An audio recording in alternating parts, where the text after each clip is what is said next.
ನಮಸ್ಕಾರ ಗುರು extra innings Kannada YouTube ಚಾನಲ್ಗೆ ಸ್ವಾಗತ ಸುಸ್ವಾಗತ. ತುಂಬ ದಿನ ಆಯ್ತಪ್ಪ ವಿಡಿಯೋ ಮಾಡಿಬಿಟ್ಟೆ, ಯಾಕಂದರೆ ಡೈಲಿ ಲೈವ್ ಬರ್ತಾ ಇದ್ದೀವಿ, ಎಲ್ಲರೂ ಜಾಯ್ನ್ ಆಗ್ತಾ ಇದ್ದಾರೆ. ಸೊ ಯಾರ್ಯಾರು ಜಾಯ್ನ್ ಆಗಿಲ್ಲ ಅವರೆಲ್ಲ ಜಾಯ್ನ್ ಆಗಿ ಪ್ಲೀಸ್. ಡೈಲಿ 9 ಗಂಟೆ ಅಥವಾ 9:15 ಬರ್ತಾ ಇರ್ತೀವಿ. ಇವತ್ತು ಬರೋಕ್ಕಾಗಲ್ಲ ಅಂತ ಸ್ವಲ್ಪ ವೀಡಿಯೋ ಮಾಡೋಣ ಅಂತಿದ್ದೀನಿ, ಯಾಕಂತಂದರೆ ಏಷ್ಯಾ ಕಪ್ ಫೈನಲ್ ಮುಗೀತು, ಅದಾದಮೇಲೆ ಒಲಿಂಪಿಕ್ಸ್ದು ಅಪ್ಡೇಟ್ಸ್ ಹೇಳೋಣ ಅಂತ ಬಂದಿದ್ದೀನಿ. ಇಂಡಿಯಾ ವರ್ಸಸ್ ಶ್ರೀಲಂಕಾ ಮ್ಯಾಚ್ ನಡೀತಾ ಇದೆ. ಸೊ ಅದ್ರ ಬಗ್ಗೆನೂ ಅಪ್ಡೇಟು ಅಂದರೆ ರಿವ್ಯೂ ತರ್ತೀನಿ ನೆಕ್ಸ್ಟ್ ವೀಡಿಯೋದಲ್ಲಿ. ಗುರು ಇವತ್ತು ಸಂಡೇ ಅಂದರೆ ಸೂಪರ್ ಸಂಡೇ ಆಗುತ್ತೆ ಅಂದ್ಕೊಂಡಿದ್ದೆ, ಬಟ್ ಸಿಹಿ ಕಹಿ ಸಂಡೇ ಅಂತಲೇ ಹೇಳ್ಬೋದು.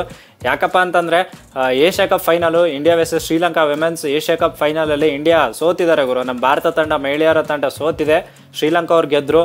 ನೆಕ್ಸ್ಟ್ ಲೆವೆಲ್ ಮ್ಯಾಚ್ ಇತ್ತಪ್ಪ. ಒಂಥರ ಹೆಂಗಂದರೆ ಏರಿಳಿತ ತಕ್ಕಡಿಯಲ್ಲಿ ಹೆಂಗೆ ಈ ಕಡೆ ಆಗುತ್ತಲ್ಲ, ಆ ಥರ ಇತ್ತು ಗುರು ಮ್ಯಾಚು. ಸಖತ್ತಾಗಿತ್ತು ಮ್ಯಾಚು. ನಮ್ಮ ಇಂಡಿಯಾ ಅವರು ನಮ್ಮ ಭಾರತ ತಂಡ ಗೆಲ್ಲಬೇಕಾಗಿತ್ತು, ಬಟ್ ಸೋತರು. ಓವರಾಲ್ ಸಮರಿ ನೋಡೋದಾದರೆ ಗುರು, ನಮ್ಮವರು 165 ರನ್ ಹೊಡೆದ್ರು ಬ್ಯಾಟಿಂಗಲ್ಲಿ. 166 ರನ್ ಟಾರ್ಗೆಟ್ ಕೊಟ್ಟರು ಶ್ರೀಲಂಕಾಗೆ. 165 ರನ್ನಲ್ಲಿ ಸ್ಮೃತಿ ಮಂದಣ್ಣ ಸಖತ್ತಾಗಿ ಆಡಿದ್ರು 60 ರನ್ನು. ಅವ್ರಿಗೆ ಡ್ರಾಪ್ ಆಯಿತು, ಬಟ್ ಆದರೂ ಸಖತ್ತಾಗಿ ಆಡಿದ್ರು 60 ರನ್ನು. ಈ ಕಡೆ ಜಮೀಮಾ ಅವರು ಚೆನ್ನಾಗಿ ಆಡಿದ್ರು 29 ರನ್ನು. ಮತ್ತು ನಮ್ಮ ರಿಚಾ ಘೋಷ್ ಅವರು ಸಖತ್ತಾಗಿ ಆಡಿದ್ರು 30 ರನ್ನು. ಸ್ವಲ್ಪ ಕಾಂಟ್ರಿಬ್ಯೂಷನ್ ಇತ್ತು ಅವ್ರದ್ದು ಕಡೆಯಿಂದನೂ. ಅದಾದಮೇಲೆ ಈ ಕಡೆ ಬರೋದಾದರೆ ಶ್ರೀಲಂಕಾ ಕಡೆ ಬರೋದಾದರೆ ಗುರು, ಚಮರಿ ಅಟ್ಟುಪಟ್ಟು ಗೊತ್ತಲ್ಲಪ್ಪ ನಿಮಗೆಲ್ಲ. ಅಟ್ಟುಪಟ್ಟು ಒಬ್ಬರೇ ಆಡೋದು ಶ್ರೀಲಂಕಾ ಕಡೆ ಸಖತ್ತಾಗಿ ಅಂತ ಅಂದ್ಕೊಂಡಿದ್ರೆ, ಅಟ್ಟುಪಟ್ಟು ಅವ್ರು ಚೆನ್ನಾಗಿ ಆಡಿದ್ರು 60 ರನ್ ಹೊಡೆದ್ರು. But main next level batting ಅಂತ ಅನಿಸಿದ್ದು ಅಂದರೆ ಹರ್ಷಿತಾ ಸಮರ ವಿಕ್ರಮ. ಅಕ್ಕ ಏನಪ್ಪ ಇವತ್ತು ಏನು ತಿಂದು ಬಂದಿದ್ರು ಗೊತ್ತಿಲ್ಲ, ನೆಕ್ಸ್ಟ್ ಲೆವೆಲ್ ಬ್ಯಾಟಿಂಗ್ ಮಾಡಿದ್ರು ಗುರು. ಏನಪ್ಪ ಅದು 69 ರನ್ ಹೊಡೆದ್ರು ಕೊಂಡ್ರಪ್ಪ 51 ಬಾಲ್ಗೆ. ಸೊ ಅವರ ಒಂದು ಬ್ಯಾಟಿಂಗಿಂದನೇ ಶ್ರೀಲಂಕಾ ಈಸಿಯಾಗಿ ವಿನ್ ಆದರು ಅಂತ. ಯಾಕಂದರೆ 18 ಓವರ್ 4 ಬಾಲು, ಆಲ್ಮೋಸ್ಟ್ 8 ಬಾಲ್ ಇರೋಷ್ಟರಲ್ಲೇ ಮ್ಯಾಚೇ ಮುಗಿಸ್ಬಿಟ್ರು ಗುರು. 167 ರನ್ ಹೊಡೆದ್ಬಿಟ್ಟು, ಅದು 8 ವಿಕೆಟಿಂದ ಗೆದ್ದವ್ರೆ. ಆ್ಯಂಡ್ ಕ್ಯಾಪ್ಟನ್ ಕಡೆಯಿಂದ ಹೆವಿ ಟ್ಯಾಕ್ಟಿಕ್ಸ್ ಎರರ್ ಆಯಿತು ಅನಿಸ್ತು ಗುರು. ನಾನು ಫುಲ್ ಹೇಳೋಕ್ಕೋಗಲ್ಲ, ಲಾಸ್ಟ್ 3 ಓವರ್ದು ಹೇಳ್ತೀನಿ. 3 ಓವರಲ್ಲಿ 25 ರನ್ ಬೇಕಾಗಿತ್ತು ಆಯಿತಾ. ಆಲ್ಮೋಸ್ಟ್ ಚಮರಿ ಅಟ್ಟುಪಟ್ಟು ಎಲ್ಲ ಔಟ್ ಆಗಿದ್ರು, ಅದು ಟರ್ನಿಂಗ್ ಪಾಯಿಂಟ್ ಇತ್ತು. ಅವ್ರು ಔಟ್ ಆದರು, ಈಸಿಯಾಗಿ ವಿನ್ ಆಗ್ತೀವಿ ಅಂದ್ಕೊಂಡಿದ್ವಿ. ಬಟ್ ಸಮರ ವಿಕ್ರಮ್ ಹರ್ಷಿತಾ ಅವ್ರು ಸಖತ್ತಾಗಿ ಆಡ್ತಾ ಇದ್ರಲ್ಲ. ಸೊ ಲಾಸ್ಟ್ 3 ಓವರ್ 25 ರನ್ವರೆಗೂ ಬಂದರು. ಲಾಸ್ಟ್ 3 ಓವರಲ್ಲಿ 25 ರನ್ ಬೇಕಾದರೆ ರಾಧಾ ಯಾದವ್ ಬೌಲಿಂಗ್ ಕೊಡ್ತಾರೆ ಗುರು. ರಾಧಾ ಯಾದವ್ ಓವರಲ್ಲಿ 17 ರನ್ ಹೊಡಿತಾರೆ ಶ್ರೀಲಂಕಾ ಅವರು. ಅಲ್ಲೇ ಮ್ಯಾಚ್ ಮುಗಿತಲ್ಲ ಇನ್ನಂತ. ಯಾಕಂದರೆ ರೇಣುಕಾ ಅವ್ರ ಬೌಲಿಂಗ್ ಇದೆ, ಪೂಜಾ ವಸ್ತ್ರಕರ್ ಅವ್ರದ್ದು 1 ಓವರ್ ಬಾಕಿ ಇದೆ ಗುರು. ಇಬ್ಬರದು 1 ಓವರ್ ಬಾಕಿ ಇತ್ತು. ನೋಡಿದ್ರೆ ರಾಧಾ ಯಾದವ್ ಅವ್ರಿಗೆ ಕೊಟ್ಬಿಟ್ಟು ಹೆವಿ ಟ್ಯಾಕ್ಟಿಕಲ್ ಎರರ್ ಅನ್ನಿಸ್ತು. ಸೊ ಅಲ್ಲಿಂದ ಮ್ಯಾಚೇ ಮುಗ್ದೈತಲ್ಲ ಇನ್ನೇನು. ಶ್ರೀಲಂಕಾ ಅವ್ರು ಗೆದ್ದರು, ಅವರ ಹೋಮ್ ಅಂದರೆ ಹೋಸ್ಟ್ ನೇಷನ್ ಅವರು. ಸೊ ಹೋಮ್ ಟೌನಲ್ಲೇ ಗೆದ್ದರು, ನೀಟಾಗಿ ಗೆದ್ದರು. ನಮ್ಮವರು ಸ್ವಲ್ಪ ಏನೋ ಚೇಂಜಸ್ ಮಾಡಬೇಕು ಬೌಲಿಂಗಲ್ಲಿ ಆ ಕಡೆ ಯಾಕಂದರೆ ಅಕ್ಟೋಬರಲ್ಲಿ T20 ವರ್ಲ್ಡ್ ಕಪ್ ಬರ್ತಾ ಇದೆ. ಸ್ವಲ್ಪ ಚೇಂಜಸ್ ಮಾಡ್ಕೊಂಡು ಹೋಗಬೇಕು, ನೀಟಾಗಿ ಆಡಲಿ ಅಲ್ಲಿ. ನೋಡೋಣ ಏನು ಮಾಡ್ತಾರೆ ಅಂತ. ಗುರು ಒಲಿಂಪಿಕ್ಸ್ ಅಪ್ಡೇಟ್ಸ್ ಬರೋದಾದರೆ ಮನು ಭಾಕರ್ ಅವರು ನಮಗೆ ಮೊದಲ ಪದಕ ತಂದುಕೊಟ್ಟಿದ್ದಾರೆ, ಬ್ರಾಂಜ್ ಮೆಡಲ್ ತಂದುಕೊಟ್ಟಿದ್ದಾರೆ. ಏನಪ್ಪ ಅಂತಂದರೆ air pistol 10 metre air pistol ವಿಮೆನ್ಸಲ್ಲಿ ಮನು ಭಾಕರ್ ಅವರು ಸಕ್ಕತ್ತಾಗಿ ಆಡಿದ್ರು.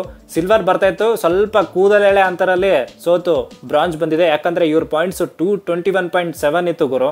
ಸೆಕೆಂಡ್ ಬಂದಿರೋರ್ದು 221.8 ಇತ್ತು. ಸೊ ಏನಿಲ್ಲ, ಜಸ್ಟು 1.1ನಲ್ಲಿ ನಮ್ಮ ಸಿಲ್ವರ್ ಮಿಸ್ ಆಯಿತು. ಬಟ್ ಎನಿವೇಸ್ ಸೂಪರ್ ಅಂದರೆ ಸೂಪರು, ಯಾಕಂದರೆ ಬ್ರಾಂಜ್ ಮೆಡಲ್ ಬಂತು. ಇವರ ಒಂದು ಹೇಳ್ತಿದ್ವಲ್ಲ, ಹೋದ ಟೋಕಿಯೋಲಿ ಇದು ನಡೀತಲ್ಲ ಒಲಿಂಪಿಕ್ಸಲ್ಲಿ, ಅದರಲ್ಲಿ ಏನೇನೋ ಆಗಿತ್ತು ಗುರು. ಇವ್ರು ಪಾಪ ಕ್ವಾಲಿಫೈನೇ ಆಗಿರಲಿಲ್ಲ. ಇಲ್ಲಿ ನೋಡಿದ್ರೆ ಸಖತ್ತಾಗಿ ಆಡ್ಬಿಟ್ಟು ಬ್ರಾಂಜ್ನ ತಂದುಕೊಟ್ರು. ಸೊ ಹ್ಯಾಟ್ಸ್ ಆಫ್ ಹೇಳಲೇಬೇಕು ಮನು ಭಾಕರ್ ಅವ್ರಿಗೆ. ಕ್ಲಾಪ್ಸ್ ಹೊಡ್ರಿ, ಸುಮ್ಮನೆ ಕೂತಿರಲ್ಲ. ಆ್ಯಂಡ್ ಈ ಕಡೆ ಟೇಬಲ್ ಟೆನ್ನಿಸು ಮಣಿಕಾ ಬಾತ್ರಾ ಅವರು ಚೆನ್ನಾಗಿ ಆಡ್ಬಿಟ್ಟು ಅವರು ಗೆದ್ದವ್ರೆ. PV ಸಿಂಧು ಅವರಂತೂ ಗೊತ್ತಲ್ಲ, ಫಸ್ಟ್ ಮ್ಯಾಚು ಚಿದ್ದಿ ಆರಾಮಾಗಿ ಆಡಿ ಗೆದ್ಬಿಟ್ರು 21-6 21-8. ಸೊ ಒಂದು ಏನಂತಾರೆ ಸಿಂಗಲ್ ಹ್ಯಾಂಡೆಡ್ಲಿ ಗೆದ್ಬಿಟ್ರು. ನೆಕ್ಸ್ಟು ಬಾಲರಾಜ್ ಅಂತ ಗುರು, ರೋವಿಂಗಲ್ಲಿ ಅದು ಹೆಂಗೋ ಮಾಡ್ತಾರಪ್ಪ. ಅದು ರೋವಿಂಗು ಒಂಥರ ಹಡಗು ಓಡಿಸೋದು, ಬಟ್ ಉಲ್ಟಾ ಹಡಗು ಓಡಿಸೋ ಥರ ಹಿಂಗೆ ಮಾಡ್ತಾರೆ. ಸೊ ಅದರಲ್ಲಿ ಕ್ವಾಲಿಫೈ ಆಗಿದ್ದಾರೆ, ಫೈನಲ್ಗೆ ಎಂಟ್ರಿ ಕೊಟ್ಟವ್ರೆ ಗುರು. ಇದಾಗಿತ್ತು Olympics updates and Asia cup final review. India versus Sri Lanka second T20 match ಇವತ್ತೇ ನಡೀತಾ ಇದೆ. 7 ಗಂಟೆಗೆ ಸ್ಟಾರ್ಟ್ ಆಗಬೇಕಿತ್ತು. ವೆಟ್ ಔಟ್ಫೀಲ್ಡಿಂದ ಅದು ಸ್ವಲ್ಪ ಲೇಟಾಗಿ ಸ್ಟಾರ್ಟ್ ಆಗ್ತಾಯಿದೆ. ಅದಕ್ಕೋಸ್ಕರ ವೀಡಿಯೋ ಮಾಡಿ ಮುಗಿಸ್ಬೇಡ ಇದು ಏಷ್ಯಾ ಕಪ್ದು ಅಂತ. ಮತ್ತು India versus Sri Lanka next update ತೊಗೊಂಡು ಬರ್ತೀನಿ, ರಿವ್ಯೂ ಅದು ನೆಕ್ಸ್ಟ್ ವೀಡಿಯೋ ಮಾಡಿ ಅದನ್ನು ತೊಗೊಂಡು ಬರ್ತೀನಿ. ಸೊ ಇವತ್ತು ಲೈವ್ ಬರೋಕ್ಕಾಗಲ್ಲ, ನಮ್ಮ ಹಾರ್ದಿಕ್ ಅವರು ಬ್ಯುಸಿ ಆಗವ್ರೆ. ಅದಕ್ಕೆ ಲೈವ್ ಬರೋದು ಯಾಕೆ, ನಾನು ಒಬ್ಬನೇ ಲೈವ್ ಯಾಕೆ ಬರೋದು, ಅದಕ್ಕೆ ವೀಡಿಯೋ ಮಾಡೋಣ ಅಂತ ವೀಡಿಯೋ ಮಾಡಿ ಅಪ್ಡೇಟ್ ಕೊಡ್ತಾ ಇದ್ದೀನಿ. ಸೊ ಪ್ಲೀಸ್ ಲೈಕ್ ಮಾಡಿರಿ, ಶೇರ್ ಮಾಡಿರಿ, ಕಮೆಂಟ್ ಮಾಡಿರಿ ಆ್ಯಂಡ್ ಸಬ್ಸ್ಕ್ರೈಬ್ ಅಂತೂ ಮಾಡಲೇಬೇಕು. ಯಾಕಂದರೆ ಇದು ನಮ್ಮ ಕಳಕಳಿಯ ಬೇಡಿಕೆ. ನಾನು ನಿಮ್ಮನ್ನು ಕೇಳ್ಕೊತಾ ಇದ್ದೀನಿ, ಡಿಮ್ಯಾಂಡ್ ಅಲ್ಲ, ಬೇಡಿಕೆ, request. That's it for the day. Bye. ಜೈ ಹಿಂದ್, ಜೈ ಕರ್ನಾಟಕ. ಮತ್ತೆ ಭೇಟಿಯಾಗೋಣ. ನಮಸ್ಕಾರ.